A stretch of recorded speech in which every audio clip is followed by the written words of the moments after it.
This is the prior knowledge check for today's lesson with me, Mr. Riley. Press pause and attempt the questions. Then press play and I will reveal the answers.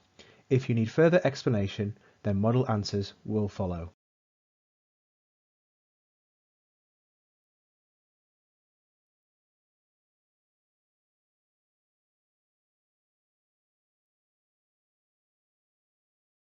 Evaluate the following. So quite surprisingly, quite a lot of students have difficulty with this first question, and the reason is because of the understanding of order of operations. So if I can just bring in gems, and what I can see from this is the order in which I've got to do things. So sort of starting off with groups, that would be things like brackets, or if I've got a fraction symbol to divide. Then I've got multiplication after exponents, such as squaring. I've got multiplication and division. They've got equal parity, and then again addition and subtraction are as well. So if anyone tells you you must add before you subtract, that's not actually what you need to do really. You can actually do it any way you like. So here I've got 10 take away 2 is 8, and then 8 plus 3 just gives me 11. What's important is I keep in front of it that sign, that's minus 2, that's plus 3. So if I wanted to do addition first, I could just do 10 plus 3 minus 2. So 10 plus 3 is 13, take away 2 is 11. But if I move that around, I need to take it with it. If you wanted to do the minus 2 and the plus 3, minus 2 plus 3 is plus 1, 10 plus 1 is 11. But in general, use gems, don't overcomplicate it. If I look underneath, if you type that into your scientific calculator, as you see it, you should get the answer out. But please notice if I'm doing that, I press the fraction button key first. It'll look something like this, then the square root. Not the other way around. If I did it the other way around, I'd get something that looks like this on my calculator, which is just not the same.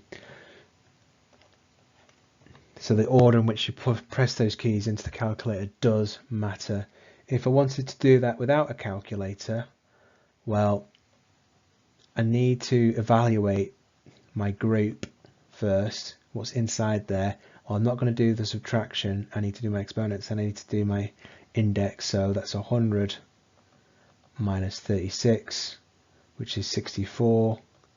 So I've got the square root of 64 divided by 2. Square root of 64 is 8. 8 divided by 2 is 4. And that's what you should have got from your calculator if you just punched it in. Evaluate the following. So I'd like to do this both by handwritten method, and if you could do it on your calculators too. So if you do it in your calculator, then most calculators have a button like this, and you can put in the 2 and the 5. Otherwise, that's just 2 times 2 times 2 times 2 times 2. 2 times 2 is 4, times 2 is 8, times 2 is 16, times 2 is 32. Now try it on your calculator, hopefully you get the same thing. 2 is a real issue for calculators, so I'm thinking of minus 4 times minus 4. Scientific calculators have a real issue with negatives unless you place it in with a bracket. So if I type in minus 4 squared into my calculator, I will get something different if I typed in minus 4 squared.